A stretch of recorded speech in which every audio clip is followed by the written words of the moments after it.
Vi starter med den første.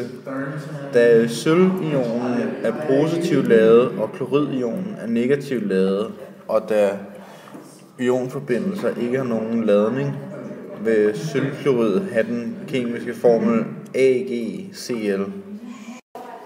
Så har vi calciumionen og sulfidionen.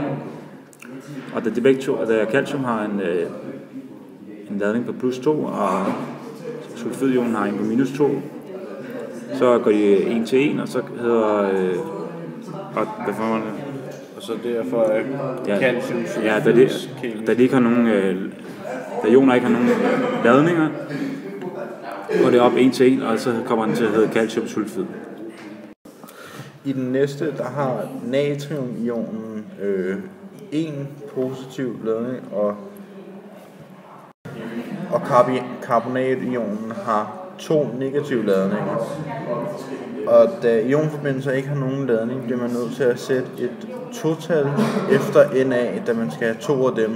Så natriumskarbonats kemiske formel kommer til at hedde Na2CO3.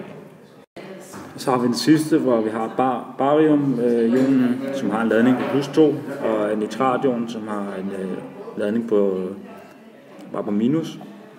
Og når vi skal sammensætte de to, så kommer den til at hedde Ba, så parentes NO3, parentes slut, og så et total til sidst, fordi vi er nødt til at have 2 ekstra NO3 af nitrationer, så det går op 1 til 1, og så kommer den til at hedde bariumnitrat. Og ionforbindelsernes navn dannes af den positive ions navn, efterfulgt af den negative ions navn.